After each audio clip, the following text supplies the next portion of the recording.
बंदा जब मौत का चेहरा देखता है तो क्या कहता, अरे अरे अल्लाह अल्लाह थोड़ी देर के लिए इसे रोक दे, थोड़ी देर के लिए रोक दे। अब समझ में आई तकरीर? कुरान है, कुरान बेशक अल्लाह कहता है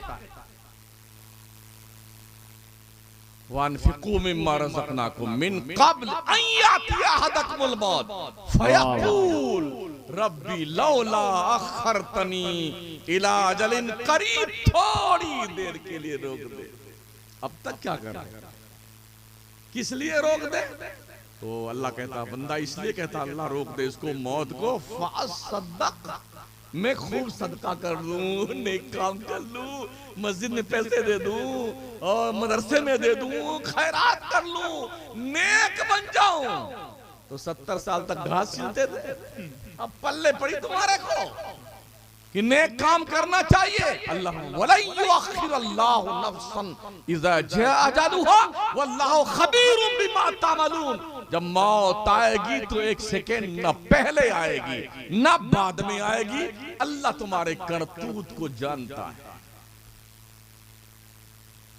इसलिए रब ने जो जिंदगी दी है ना मेरे को पता है ना मेरे बाप को पता है कि मुझे कितने दिन जिंदा रहना है। आपको पता है क्या? उन दोनों को पता था कि पत्रकार के भेष में तशरीफ ले आएंगे?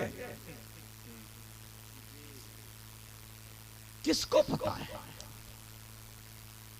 फिर ये हिटलरबाजी, ये बदमाशी, चुगलखोरी, ग़ीबतें, ताश के पत्ते लेके बैठना, जिंदगियां तो यूं ही कट रही हैं। एग्जाम्पल के तौर पर अगर मैं अल्लाह के यहाँ से 80 साल की उम्र लेके आया है तो 60 के किनारे पहुंच रहा हूं, तो सब 80 में से 60 माइनस कर दीजिए, 20 ही तो बचता है। इसे गुजारोगे तो गुजर जाएगा और ना गुजारोगे तो गुजर जाएगा। ये रुकने वाली नहीं है, गुजरेगी जिंदगी। ये अक्लमंद आदमी वो है जो जिंदगी के एक एक लम्हे की कदर कर ले। ये तमहीदी कलमात थे। अब मैं तकरीर शुरू करता हूं। वाह वाह वाह, सुभान अल्लाह। शादियां 4 बुनियाद पे होती हैं। या तो आदमी शादी करता है हसीन और जमील, खूबसूरती देख करके, या तो इंसान शादी करता है हसब नसब देख करके, यार इसके खानदान बड़े हैं, कभी कोई काम पड़ेगा तो 100 लठियां आ जाएंगे मेरी तरफ से। और या तो शादी करता है आदमी के दौलत ज़्यादा मिलेगी, मारुति मिलेगी, फॉर्च्यूनर मिल जाएगी, बुलेट मिल जाएगी, नहीं देता है तो मंगता मांग भी लेता है। हाँ, इतना बड़ा भिखारी कौन बगाता है। चौथी वजह शादी की है दीनदारी। आका फरमाते हैं इन 4 वजहों से शादियां की जाती हैं। नबी रहमत ने फरमाया, ओ मेरी उम्मत के लोगों, अगर तुमने शादी की खूबसूरती देख करके तो ये तो एक दिन खत्म हो जाने वाली खूबसूरती। अगर तुमने शादी की है हसब नसब की बुनियाद पर, अल्लाह तुम्हें जलील कर देगा। अगर तुमने शादी की है मालदारी की बुनियाद पर, अल्लाह तुम्हें भिखारी और कंगाल बना देगा। अगर तुमने शादी की है दीनदारी की बुनियाद पर, अल्लाह तुम्हारी शादी में बरकतें पैदा करेगा। सुभान अल्लाह, सुभान अल्लाह, वाह वाह। आज की तारीख में अगर कोई शख्स किसी दीनदार लड़की से शादी कर लेना तो बड़ी बुढ़ियां जो होती है ना, मैं अरे कहां से मुल्ला नहीं ले आया, अभी से घूंघट ओढ़ के रखती है, कहां से मुल्ला नहीं लेके आया, ये बुढ़िया कहती हैं। जो सठिया गई ना वो भी अभी से मुल्ला नहीं लेके आ गया। नबी फरमाते हैं वो औरत तुम्हारे हक में सबसे बेहतर है जो दीनदार हो, दीनदार। तो जब भी शादियां ढूंढने निकलो तो दीनदार लड़की ढूंढो, दीनदार। समझ रहे हैं? बहुत सारे ऐसे हैं माशाल्लाह, देखने में एकदम काले कलूटे हैं, जैसे हमारी टोपी नहीं है माशाल्लाह, काली काली, उनका रुखे ज़ेबा इतना काला काला। और अम्मी से क्या कहें, अम्मी ऐसी दुल्हन ढूंढना जैसे ट्यूबलाइट है। उनसे मेरी गुजारिश है जरा अपने रुखे ज़ेबा की एक बार ज़ियारत फरमाएं।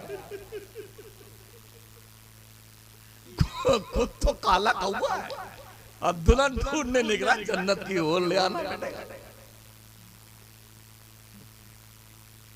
याद रखना साथियों, जब भी शादी का वक्त आए तो ये ध्यान रखना, किसी पढ़े लिखे की लड़के की शादी घसियारन से मत कर देना, और किसी पढ़ी लिखी लड़की की शादी भैंस चराने वाले कल्लू से मत कर देना। मेयार देखना, मेयार। इमाम आज़म अबू हनीफा के नजदीक कुफू का मसला बड़ी अहमियत का हामिल है, मसला कफार। वरना इतनी जंग होगी ना, इतनी जंग होगी आप सोच नहीं सकते हैं। रोज झगड़ा हो। मसला कफात का ध्यान रखना साथियों। तो 4 वजहों से शादियां की जाती हैं। पहली वजह खूबसूरती, दूसरी वजह असब नसब, तीसरी वजह दौलतमंदी और चौथी वजह दीनदारी। मेरे आका फरमाते हैं मेरी उम्मत के लोगों, तुम दीनदारी को तरजीह देना ताकि अल्लाह तुम्हारी शादी में बरकतें पैदा फरमाए। वाह वाह, सुभान अल्लाह। जब शादी तय हो जाती है ना कहीं, तो अव्वल तो अगर किसी के लड़का, कोई लड़का डॉक्टर है, कोई इंजीनियर है, कोई लॉयर है, पढ़ा लिखा है ना, तो उसके घर वाले ऐसा घर ढूंढेंगे जहां से पूरा खर्चा डॉक्टरी का वसूल है। इतनी बारात लेके आएंगे, गाड़ी कौन सी आप देंगे, 4 व्हीलर वाली, और नकद कितना देंगे, ये सब पूरा तय तमाम होता है। कुछ ऐसे भी मंगते देखे हमने जो बारात बस में लेके आता है ना, उसका भी किराया मर्दूद वसूल लेता है, लड़की वालों उसका भी खर्चा वसूल लेता है। मुझे नहीं पता आपकी इस माहौल में, इलाके में क्या दस्तूर, क्या चलन है, लेकिन हम चूंकि पूरे मुल्क में जाते हैं इसलिए पता है बहुत सारे इलाकों में यही तूफान बदतमीजी है। हाँ, तो शादी का दिन आया तो दूल्हे राजा सज धज के चलते हैं, माशाल्लाह, क्या सर से लेके पैर तक हार वार पहनते हैं। उनके साथ भिखारियों की एक फौज होती है, 10 इधर बैठते हैं, 10 इधर बैठते हैं। आए जलवा फरमा हुई है, और उसके बाद काजू कतली, ये गुलाब जामुन, ये खाए जाए, ठूस ठूस के खूब पिया खाया। जब खाना खाने का वक्त आए ना, तो ये सब तो खा लिए बाराती। अब ये जो टीम मंगतों की है, वो बेटा ललका रुमाल लिए बैठे रहता है, दूल्हा राजा। चलिए साहब, खाना उनके लिए अलग स्पेशल डिश सजाई जाती है दूल्हा राजा के लिए और उसके मंगतों की टीम के लिए। वो सारी भिखारी कंपनी जाके बैठती है, भाई बिस्मिल्लाह फरमाइए। तो वो दुल्हा कुछ बोलता नहीं, ऐसे रुमाल लगा गूंगा बन जाता, कमीना गूंगा बन के बैठा हुआ। तो बगल वाले जो मंगते होते ना, अरे लड़की के बाप को बुलाइए, लड़की के बाप को। बेचारा आया, गाड़ी वाड़ी किधर आई? ठीक है भाई, अच्छा नकद वगैरह तो उधर भी रखते बेचारे। अब भी नहीं खाना शुरू किया, तो कोई उसी में से एक इशारा करता, इधर भी थोड़ा नजरे करम फरमाइए, मतलब इन मंगतों को भी 500 दीजिए भिखारियों को। भिखारी कहीं के मंगते कंगले, कटोरा लेके ख्वाजा की चौखट पे बैठ जा, बहुत सारे मंगते पलते, तू भी पल जाएगा, खबीज कहीं का। ससुराल वालों से भीख, ऐसे तो दूल्हा बन गए, अब दूल्हा राजा जा रहा, मंगता कहीं का, किसे पता था तब भिखारी है। तो बन के दूल्हा गया मांगने के लिए दुल्हन के घर में, पहले दिन से भिखारी बन गया, बेवकूफ कहीं का, काहे का मर्द बना हुआ है। मेरा रब फरमाता, अर्रिजालु कव्वामूना अलन्निसा, मर्द औरतों पे हाकिम हुआ करता है, हाकिम भिखमंगा नहीं होता है। हाँ, ये ध्यान रखना। खैर से शादी हुई, और शादी हो जाने के बाद अगर 1 साल कोई औलाद वगैरह ना हुई ना, तो पूरे मोहल्ले में तौबा तौबा, अल्लाह जाने किस में कमी है, अल्लाह अल्लाह जाने किस में कमी। उसको इतना टॉर्चर कर देगी महल्ले की औरतें, यहाँ से लेके मुरादाबाद, मुरादाबाद से लेके लखनऊ, लखनऊ से लेके दिल्ली, बम्बई, इलाज पे इलाज, ये जांच वो जांच वो जांच वो जांच, किस में कमी है, किस में कमी है। यहाँ कुछ ठीक ठाक नहीं हुआ तो लोगों ने कहा किसी बाबा के पास चलिए, बाबा के पास चलिए। अब गए बाबा के पास बेटे, बिल्कुल बिल्कुल मायूसी कुफ्र है। हाँ, डाउन बिल्कुल मत होइए, अल्लाह बहुत बड़ा कारसाद है। एक काम कीजिए, नौचंदी जुमेरात को आइएगा, एक जिंदा मछली लेके आना, आधा मीटर काला कपड़ा लेके आना, काला धागा लेके आना। हजरत और क्या लगेगा का बंदर का नाखून, शेर के सीने की हड्डी, भालू के मोच का बाल, हिरन का नाफा। बाबा ये कहाँ मिलेगा? सब मिलता, पैसा दीजिए। दे 10,000 रुपए टिका के आ गया। अब जब 10,000 दे दिया इन्होंने, काला पीला गुलाबी बैगन बना बना के लपेट के रखा। अब इंतजार कर रहे हैं कि मुर्गा कब आए। मुर्गा नौचंदी जुमेरात आई, अब मुर्गा आया मछली लेकर के, उसके मुंह में रखा ठूसा ताबीज, लपेटा धागा वागा। देखिए इसको, इसकी प्रक्रिया ये है, इसको रात में 12 बजे पुराने कब्रिस्तान में जाइए, पुरानी कब्र को एक हाथ खोदिए, उसमें मछली को दफन कर देना और मट्टी ऊपर से डालना और उल्टे घर अपने तरफ लौटना, घर की तरफ पीछे मुड़ के न देखना। उसको ऐसा बाउंड कर देंगे, उसका बाप भी डर के मारे पीछे नहीं देखेगा। आगे दोनों दफना अपना करके अब तैयारी, या अल्लाह कब उम्मीद लगे, या अल्लाह कब उम्मीद लगे। कहाँ लगने वाली? चलो खैर, अल्लाह की मेहरबानी से अगर लग गई ना तो अब क्या हो, या अल्लाह लड़का होना चाहिए, या अल्लाह लड़का होना चाहिए। तो लड़की ने तेरी खबर खो दी है, लड़की क्यों नहीं होना चाहिए? दोनों दुआ मांगेंगे, पूरा खानदान, या अल्लाह लड़का हो, या अल्लाह लड़का हो, या अल्लाह लड़का हो।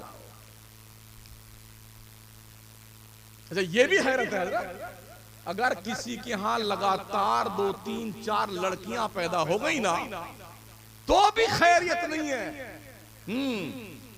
अरे कहां से नक्कटी आ गई, सिर्फ लड़की पैदा, कहां से आ गई लड़का नहीं।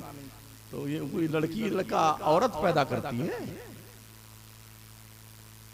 मैं करंट इश्यूज पे गुफ्तगू कर रहा हूं, जो हालात हमारे हैं। कहां से आ गई है कमबख्त लड़की हमारे घर में, सिर्फ लड़की पैदा होती इसके, लड़का क्यों नहीं हो रहा है?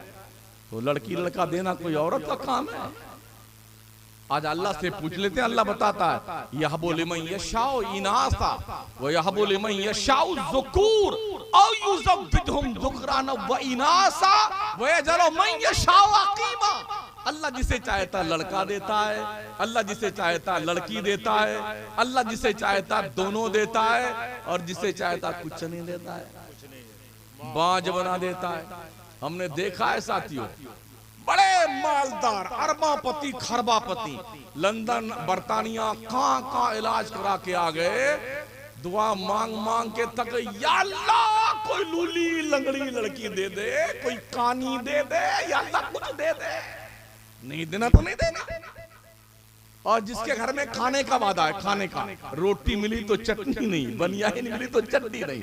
हम दो हमारे 15 जी, चिंकी पिंकी डबलू गजलू गलू, हाँ एक वहां पड़ा हुआ पे पे कर रहा है, एक उधर, दोनों नाक से नली बह रही है, वहां पड़ा हुआ है, धूल में लपटे हुए और सब पल रहे हैं, सब पल रहे हैं बेटे, सब पल रहे हैं। पता ये चला अल्लाह जिसे देता है अपने कर्म से देता है। जिसके घर खाने के लिए नहीं है, औलाद की बहुतात दे दी परवरदिगार ने, जिसके बहुत सारे पैसे अल्लाह ने नहीं देना तो नहीं देना है। तो लोग इस पर भी मुजरिम ठहराते हैं उस औरत को जिसके 4 लड़कियां लगातार पैदा हो जाए।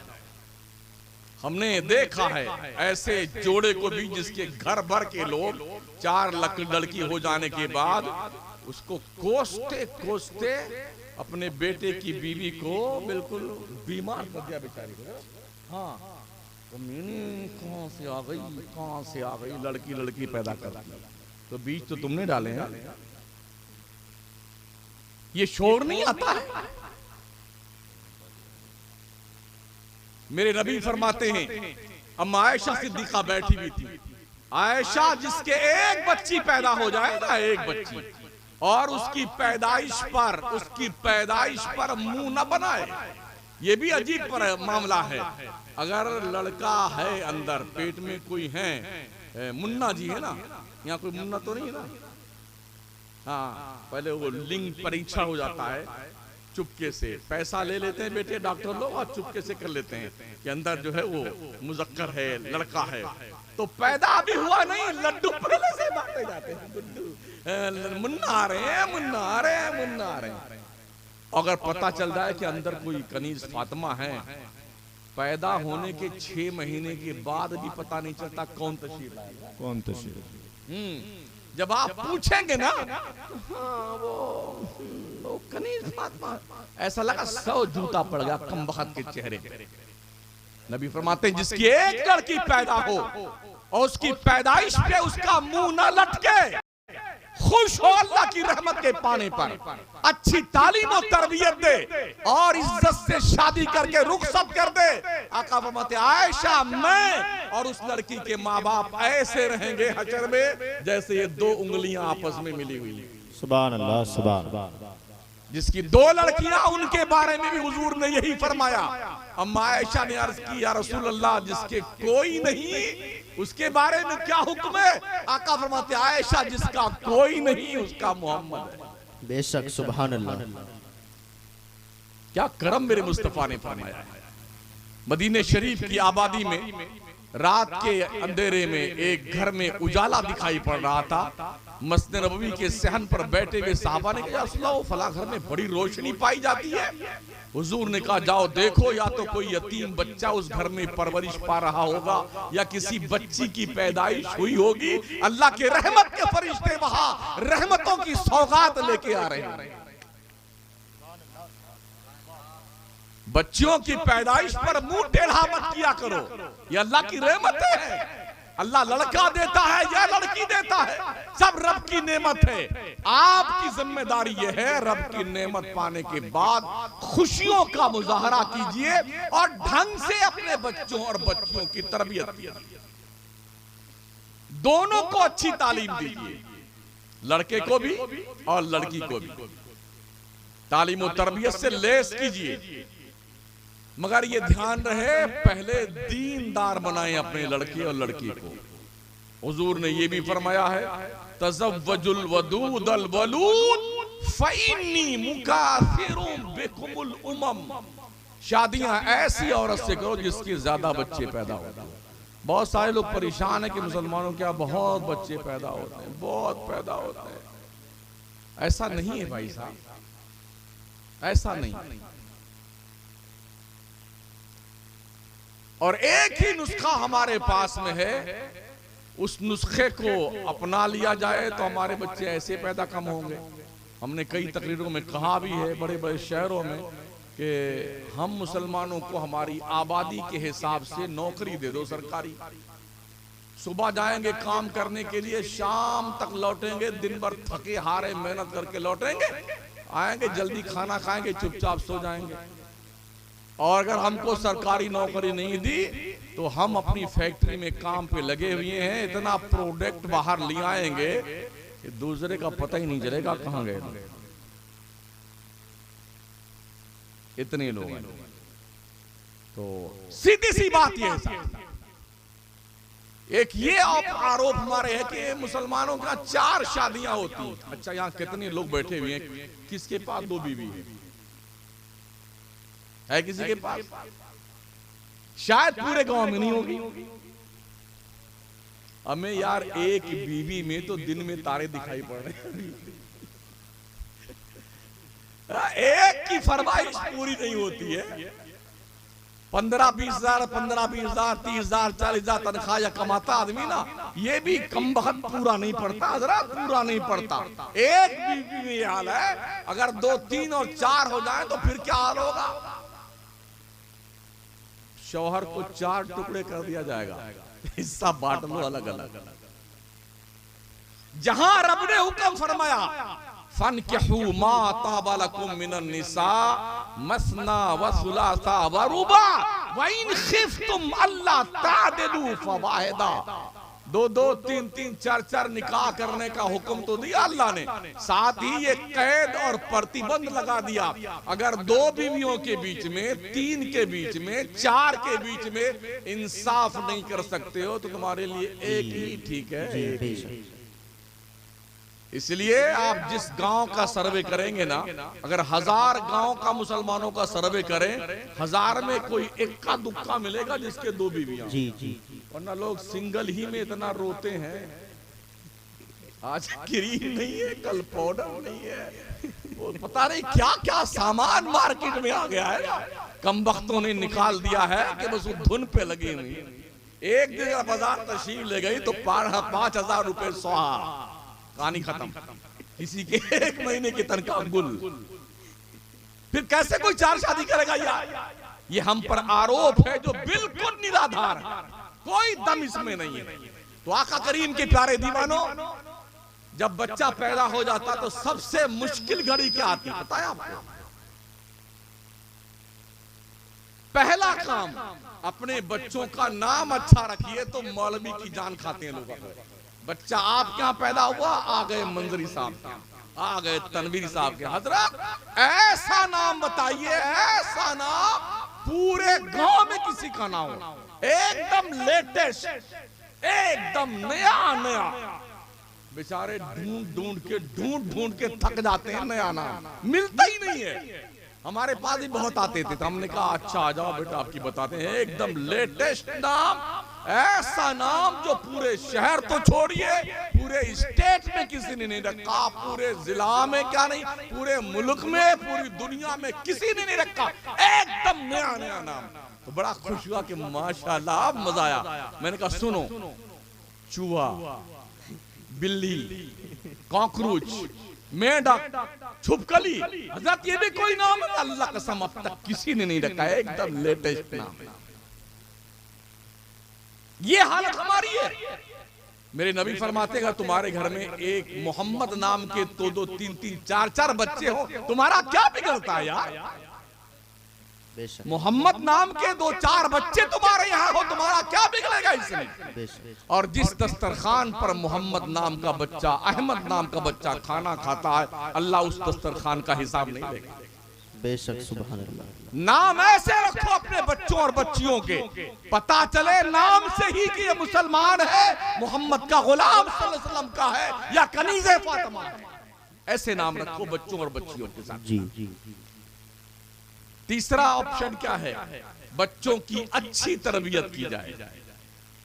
नाम रखने के बाद पहले तो दीनदार औरत से शादी की जाए, दूसरा मरहला आता है कि बच्चा पैदा हो तो नाम अच्छा रखो, और तीसरा मरहला आता है बच्चों की तरबियत अच्छी करो। ऐसा नहीं कि बच्चे गाली बके तो क्या बात है, जिंदाबाद जिंदाबाद, पीठ थपथपाई जाए, बहुत अच्छा काम कर रहे बेटे, नहीं। एक शख्स था जिसने छोटे छोटे जुर्म किए, अब माँ ने बहुत उसका हौसला बढ़ाया, बेटे करते जा करते जा करते जा। इतना बड़ा मुजरिम बन गया कि जज ने फैसला सुनाया इसे सोली पे लटका दिया जाए, फांसी के फंदे पर। चुनांचे जब फांसी का दिन आया और फंदे पे लटकाया जाने वाला था तो आखिरी ख्वाहिश पूछी जाती है ना कि मियाँ तुम्हारी कोई ख्वाहिश है आखिरी, उसे पूरी कर दे। कहा जज साहब एक ख्वाहिश है। कहा वो क्या? कहा मेरी अम्मी को बुला दो, मैं उससे कुछ बात करना चाहता हूँ। उसकी माँ को बुलाया गया, माँ आई तो बेटे ने कहा माँ मैं तेरे कान में कोई बात करना चाहता हूँ।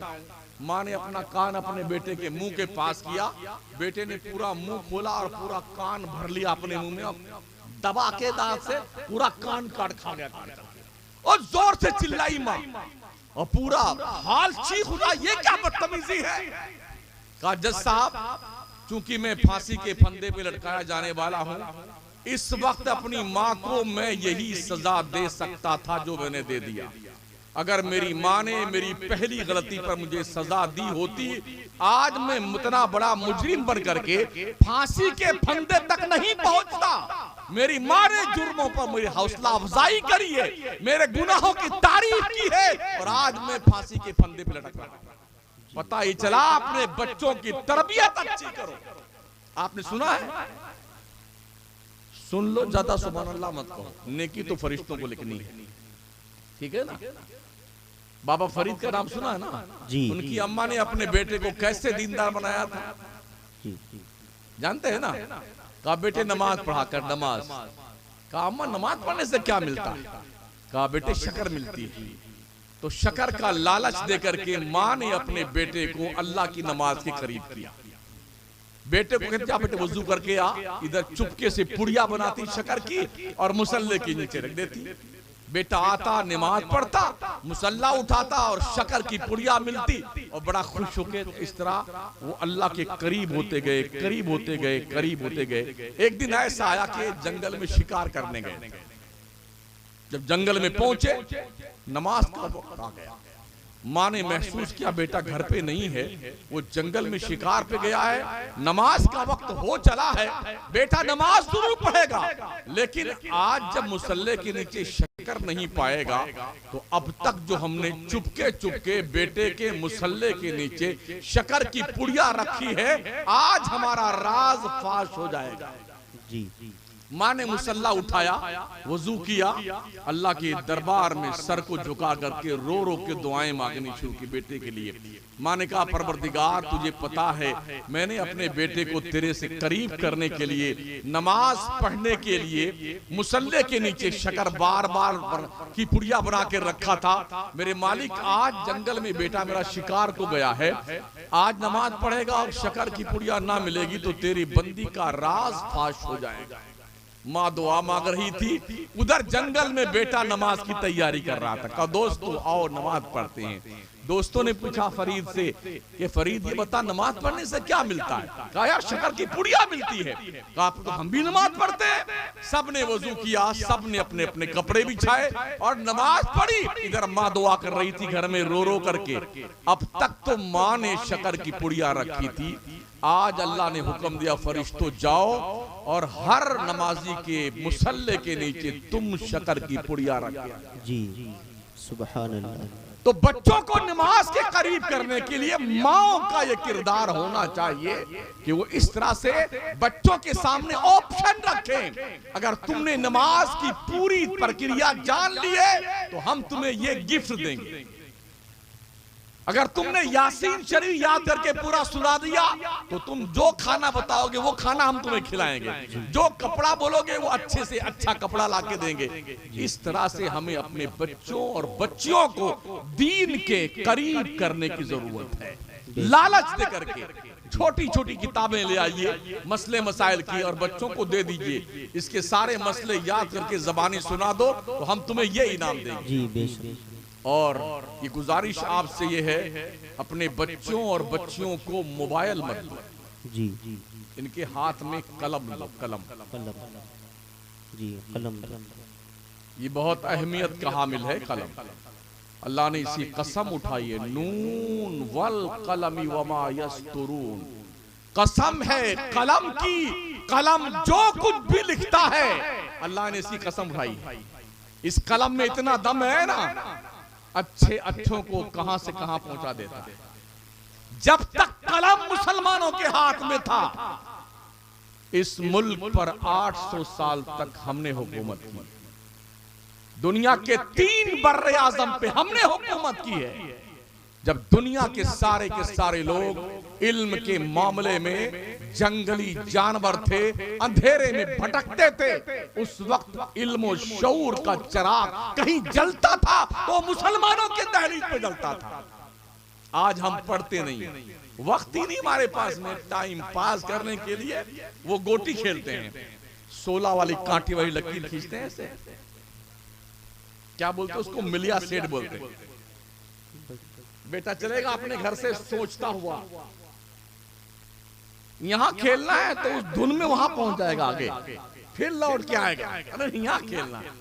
और ऐसा लगता है शायद ये हिंदुस्तान को फतेह कर रहे हैं। ऐसा सोच के एक गोटी यहां रखेंगे, वहां रखेंगे। हमारे यहाँ एक साहब थे, हमारी मस्जिद के नायब सेक्रेटरी साहब, वो भी रोज खेलते थे, रोज ही खेलते थे। तो मैंने उनसे कहा यार कहीं ऐसा ना हो कि मलकुल मौत तुझे यही मुलाकात करने आ जाए। वो कोई कबूलियत की घड़ी थी। ऐसा ही हुआ। एक दिन वो गोटी खेलने के लिए उसी जगह पहुंचे थे जहां रोज वो बैठा करते थे बाजार में गोटी खेलने के लिए। यकीन माने मलकुल मौत ने आके वही मुलाकात, उसी जगह तड़प करके दम तोड़ा, उसी गोटी और लकीर पर जहां वो बैठ के खेलते थे। आगा अपनी मौत से कोई बशर नहीं, सामान 100 बरस का है, पल की खबर नहीं। इसलिए साथियों, ये कोई गुल बाकी रहेगा ना चमन रह जाएगा, पर रसूल अल्लाह का दीन हसन रह जाएगा। सुभान अल्लाह। हम सफीरो बाग में है कोई दम का चहचहा, बुलबुलें उड़ जाएंगी सूना चमन रह जाएगा। तो अपने बच्चों को खुदा से करीब करने के लिए जो जो जतन आपको आए उस जतन का इस्तेमाल कीजिए। ठीक है ना। हमारे हुजूर सल्लल्लाहु अलैहि वसल्लम एक जंग के मौके पर कहीं गए हुए थे, वापस पलट रहे थे तो नमाज का वक्त हुआ, अजान दी गई। कुफार के लड़के आसपास कहीं खड़े थे, तो जैसे मुअज्जिन अजान देता ना वैसे वो नकल उतारते थे बच्चे। जब अजान हो गई तो हुजूर ने सहाबा को बुलाया, कहा जाओ इन बच्चों को पकड़ के लेके आओ। तो एक बच्चा सबसे बड़ा था, बकिया सब छोटे थे। छोटे बच्चे सारे भाग गए, पकड़ में वो बड़ा वाला बच्चा है जिन्हें अबू महजूरा कहते हैं, पकड़ के लाए गए हुजूर की बारगाह में। तो आका करीम ने पूछा, अभी जो तुम पढ़ रहे थे उसको वापस दोहराओ तुम। उन्होंने शुरू किया, अल्लाहु अकबर अल्लाहु अकबर अल्लाहु अकबर अल्लाहु अकबर। पूरी अजान दे ली उन्होंने, कहा अच्छा आप जाओ। इतना कहने के बाद जब हुजूर ने देखा तो उनकी आंखें छलक रही थी। कहा अब कहां जाएं, आपने दिलों की दुनिया में तो इनकलाब पैदा कर दिया, अब तो कलमा पढ़ा के मुसलमान बना लो। हुजूर ने उन सहाबी के माथे पर हाथ रखा था तो माँ ने उनकी कह दिया, बेटे जिंदगी में कभी भी इन बालों को कटवाना मत। हजरत अबू महजूरा जिंदगी भर इतने बाल का गुच्छा सजा के रखते थे, जब वो खोल देते तो जमीन तक पहुंच जाते थे। लोगों ने कहा इसे कटवा क्यों नहीं लेते? कहा जिस बाल को मुस्तफा का दस्ते नाज लग गया है मैं उन बालों को कभी नहीं कटवा। सुभान अल्लाह सुभान अल्लाह। ये तरबियत, तरबियत का बड़ा असर होता है साथी। हजरत फारूक आजम के दौर में उनका दस्तूर क्या था? फारूक आजम का वो रात के टाइम मदीने की आबादी में घूमा करते थे। एक दिन गुजर रहे थे तो एक घर से आवाज आ रही थी, माँ और बेटी दोनों बहस कर रही थी। माँ कह रही थी बेटी से दूध में पानी मिला दे, पानी। और बेटी कह रही थी माँ ये हो ही नहीं सकता, अभी अमीरुल मोमिनीन ने जल्द ही ये फैसला सुनाया है कोई दूध में पानी ना मिलाए।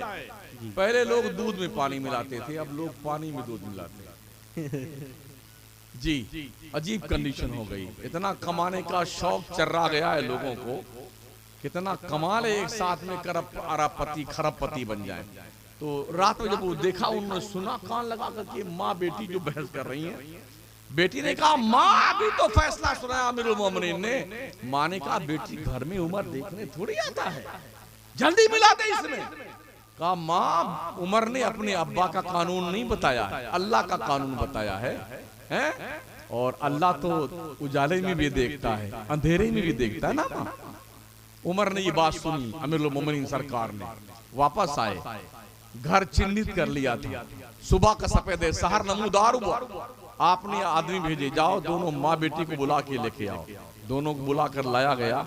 हजरत उमर ने उस ग्वालन की लड़की से अपने बेटे की शादी कर दी। जिस बेटी को रात के अंधेरे में भी खुदा के कानून का डर सताता था, वक्त के अमीरुल मोमिनीन ने अपने शहजादे की शादी उस ग्वालन की बेटी से करके बताया कि जिस लड़की के दिल में खुदा का खौफ पाया जाता है उसके साथ ऐसा ही रिश्ता होना चाहिए। सुभान अल्लाह, सुभान अल्लाह। ये तरबियत है। मौलाना रूम फरमाते हैं एक चरवाहे ने, बकरी के चरवाहे ने शेर का एक बच्चा पकड़ लिया छुटपने में, उसको भी ला करके अपने बकरियों के रेवड़ में डाल दिया। तो जैसे बकरियां में करती ना, वैसे शेर भी ऐसे करता। जिस माहौल में रहता ना आदमी, उस माहौल का असर पड़ता है। तो वो शेर भी में करता। कुछ दिन गुजरे, जवान हो गया वो, लेकिन वो अपने आप को शेर नहीं समझता था। एक दिन दरिया के किनारे पानी पिलाने ले गया वो गड़रिया अपने भेड़ बकरियों को।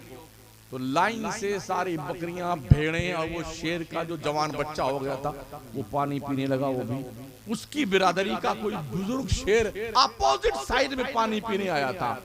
उसने जब अपनी कंपनी का आदमी भेड़ बकरियों के बीच में देखा ना, बड़े गौर से देखा उस शेर ने, उस तरफ आने ने, उसने जोर से उधर से दहाड़ा।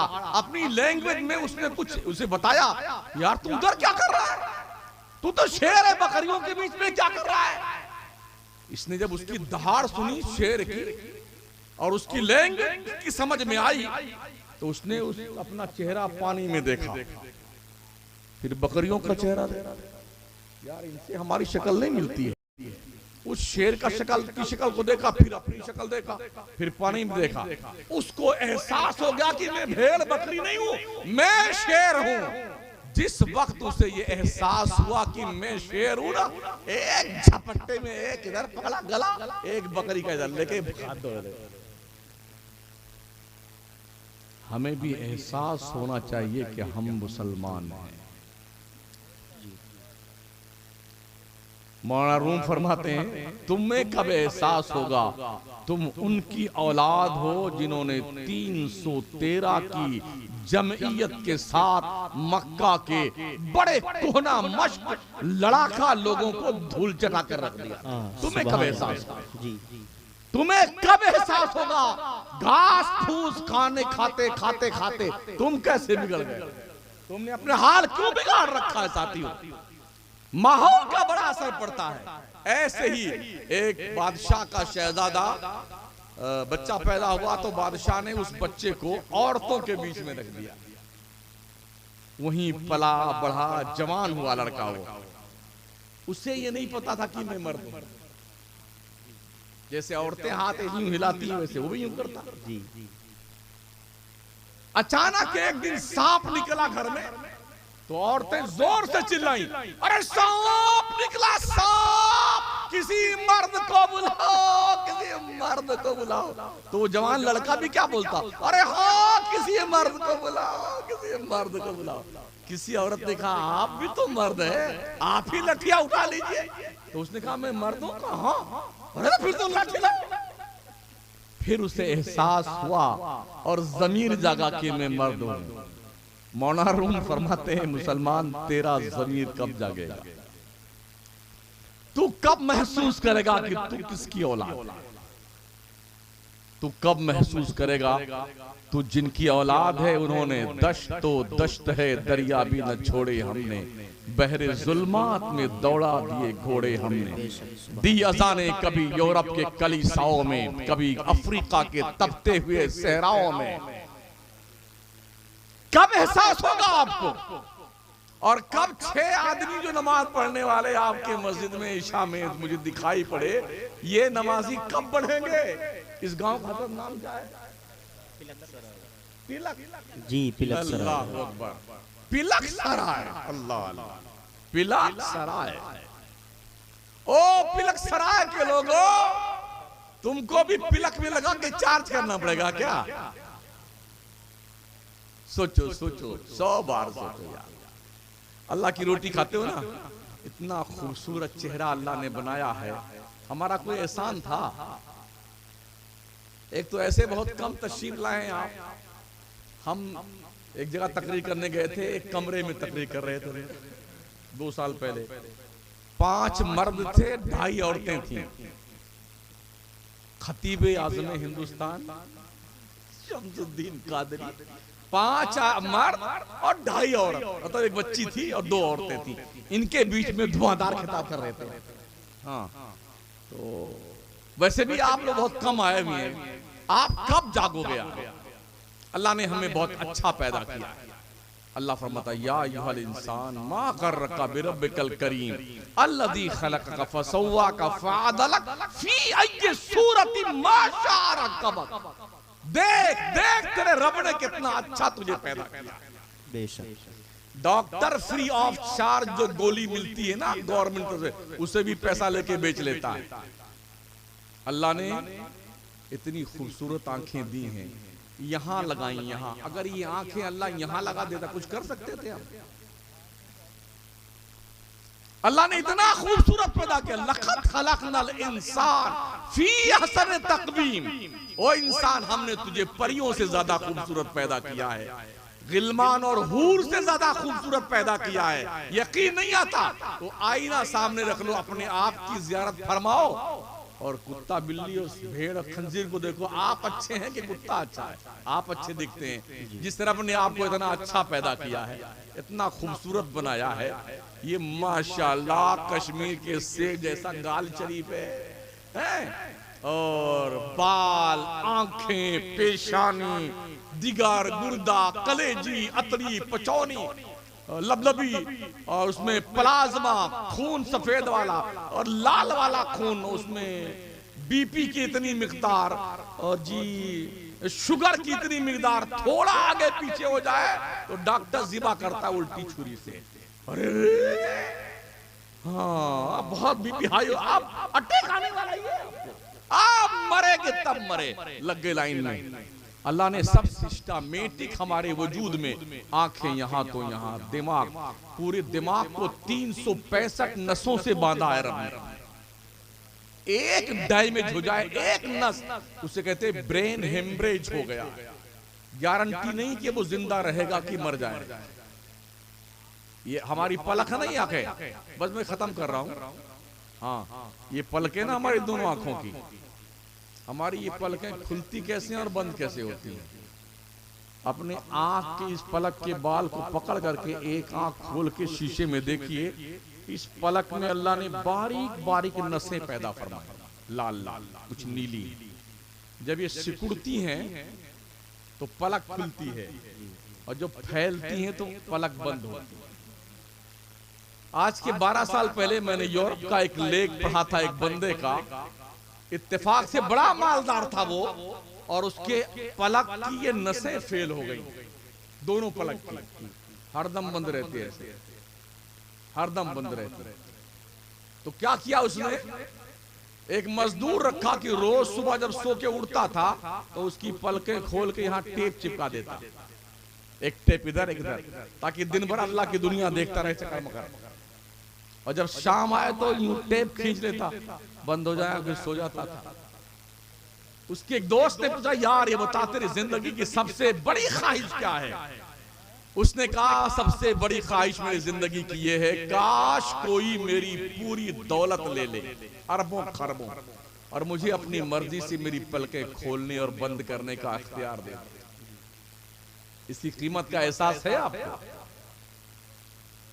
है एहसास इसकी कीमत का? अगर ये नाक कर जाए तो पूरी जिंदगी दुनिया भर के लोग आपको नक्कटा कहेंगे, कान कट जाए तो लोग कनकटा कहेंगे, होंठ कट जाए तो शक्ल बिगड़ जाए। अल्लाह ने ये सब कुछ बनाया है, 365 जोड़ है हमारे जिस्म में। इन ज्वाइंट के अंदर कितना लबाब होना चाहिए, उतनी मिकदार अल्लाह ने लबाब की यहाँ ज्वाइंट में पैदा फरमाई। कुछ पैसा लिया अल्लाह ने? कुछ नहीं। तो फिर अल्लाह का घर कब आबाद करेंगे? पिलक सराय के लोगों, पिलक सराय के लोगों, बताओ आप कब से नमाज पढ़ोगे? बोलो बोलो। सुबह नाश्ता खाते हो, 2-3 रोटी चेम चेम, माशाअल्लाह, दोपहर में भी तोंद शरीफ में भर लेते हो पूरा टंकी, और शाम को भी खा खा करके मटर गश्ती करने वालों, अल्लाह को कब याद करोगे? बोलो कब याद करोगे? तुम्हारे खेतों में जा रहे हैं, आ रहे हैं, सुन नहीं रहे? कोई बात नहीं, दुनिया सुना देगी, दुनिया सुना देगी। मैंने कहा ना, ये मौलाना की पल्ले नहीं पड़ती है ना, हमारे योगी जी के पल्ले पड़ जाएगी, वो इनको पल्ले पड़ा देंगे। हाँ नहीं मानते मत मानो हमारी, हम कौन मनवाने, हम तो समझाने आए यार। हाँ हमारा काम समझाना, बल्लिगू अन्नी वलो आया। चाहे एक बात जानते हो बता दो दूसरों को। एक है इरातुत तरीक, एक है ईसाल इलल मतलूब। मंजिल पे पहुंचाना हमारा काम नहीं, रास्ता बताना हमारा काम। भाई साहब इधर चले जाइए, ये ठीक है, इधर जाओ, इधर जाओ। बस इतना ही काम हर मौलाना का है, और कोई काम हमारा नहीं भाई साहब। हाँ वरना हम इतनी दूर से चल के यहाँ नहीं आते, बुलाया गया आए हैं, कुछ समझा देते हैं। उलमा की कदर कीजिए, बड़ों का एहतराम कीजिए, छोटों से प्यार कीजिए, नजरें झुका के रखा करें, माएं बहनें बच्चियां पर्दे में रहा करें। ये एहसास हमेशा जिंदा होना चाहिए कि हम मुसलमान हैं। मुसलमान आवारा नहीं होता है, मुसलमान अल्लाह रसूल का नाफरमान नहीं होता है। भुगतान करोगे भुगतान, ये जो अभी फिलिस्तीन में हो रहा है ना, ऐसे नहीं हो रहा है। 90 साल से वो भुगतान कर रहे हैं, 90 साल से। हर दिन लाशें टपकती हैं, हर दिन, हर रात। मुल्क शाम का हाल देखिए, जंग मुसल्लत है, करोड़ों करोड़ों इंसान मुसलमान मार दिए गए। फिलिस्तीन में, लेबनान में, सीरिया में, अफगानिस्तान में, इराक में, ईरान में सफाया हो गया। समझ रहे?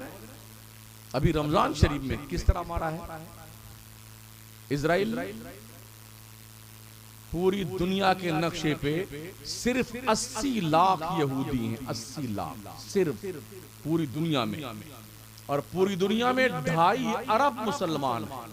यहूदियों का सिर्फ एक मुल्क है इजराइल, मुसलमानों के 57-58 मुल्क हैं।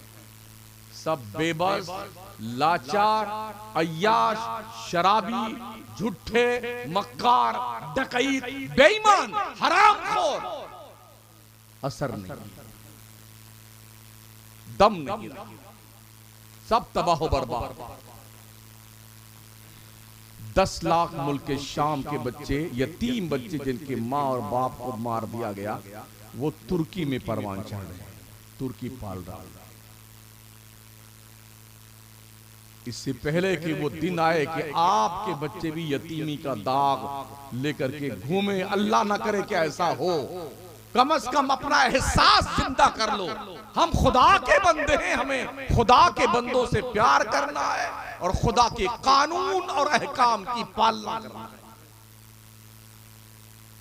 3 वक्त खाते हो ना, नमाज तो 5 ही वक्त पढ़नी है जी, और 5 वक्त की नमाज में 1 घंटा 22 मिनट लगता है। यानी अगर 22.5 घंटा आप दुनिया के काम में लगाते हैं, तो क्या 1.5 घंटा आप अल्लाह की इबादत के लिए नहीं दे सकते हैं?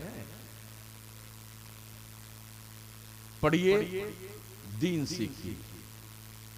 दुनिया पढ़ रही है, अंतरिक्ष में जा रही है, और मुसलमानों के बच्चे 14% 12वीं पास करते करते ड्रॉप आउट हो जाते हैं।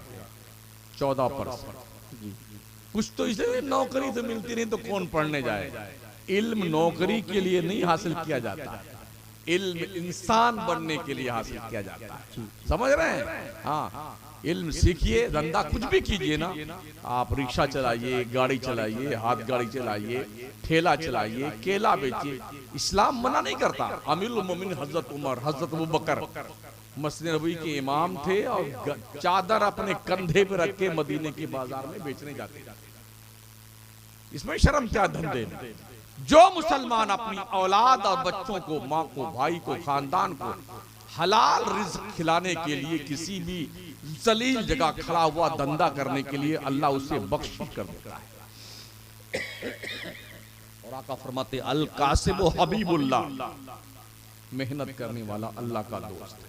बेशक हमारे गुड्डू भाई जिन्होंने अपने बच्ची की शादी के मौके पे महफिल मिलाद आरास्ता की है, अल्लाह होने वाली शादी में बरकतें पैदा फरमाए।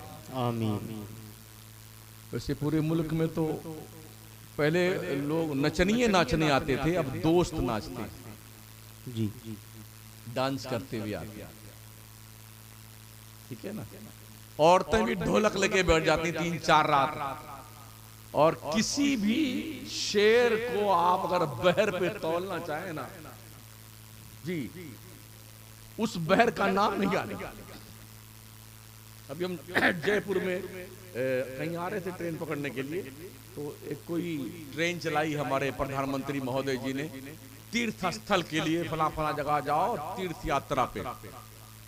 तो कम से कम पूरा प्लेटफार्म भरा हुआ था औरतों से, पूरा प्लेटफार्म भरा हुआ। अभी ट्रेन के छूटने में कुछ देरी थी, तो 25 औरतें यहाँ 20 वहां बैठती, सब आमने सामने अपना मुंह फूके हुए थे। इतना बड़ा मुंह फैला करके गाए जा रही, मेरे पल्ले कुछ नहीं पड़ रहा, ये बक क्या रही। अच्छा, वो एक शेर इतना छोटा, एक शेर इतना बड़ा, एक मिसरा इतना छोटा, एक मिसरा इतना बड़ा, तो उसको आ करके इतना लंबा कर लेते हैं। 1 घंटा तक हम उनका ये आ देखते रहे। हम तकरीर बनाते रहते हैं रास्ते में, जहाँ कुछ देखते होते ना उसको बाज़ाब्ता यूं देखते। तो ये इनकी लाल किताब में ये शायरी लिखी हुई है। तो 1 घंटा वो गाती रही, ना उनका गला खराब हुआ। अच्छा, कुछ याद भी नहीं, वो दूसरे का मुंह देख के ऐसे फैलाया यूं करती, फिर वो राग मिला करके एक लाइन पूरी कर। तो हमारे यहाँ भी शादी ब्याह में जो है ना, औरतें लेके ढोल बैठ जाती हैं। राजस्थान में कहते हैं राती जोगा करती हैं, यहाँ क्या कहते हैं मुझे पता नहीं। रात भर गाएंगे, रात भर, गला फट जाएगा अल्लाह के बंदियों का।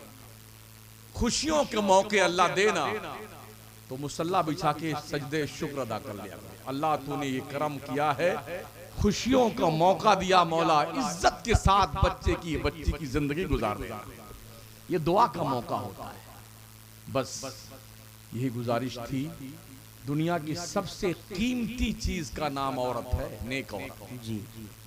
और जो सबसे कीमती चीज होती है वो छुपा कर रखी जाती है जी। बेशक आपने देखा होगा सुनार की दुकान पे जो सस्ता माल होता तो बाहर ऐसे ही लगा होता शीशे विशे में, आप देखते रहते। जब कीमती मांगेंगे ना तो वो जाएगा, चाबी से खोलेगा ताला, फिर एक और ताला खोलेगा, फिर एक और खोलेगा, फिर डब्बा निकाल के लाया, फिर उसको खोलेगा, फिर कीमती जेवर दिखाता। औरत दुनिया की सबसे कीमती चीज है जो नेक औरत है, इसे भी पर्दे में रहना चाहिए।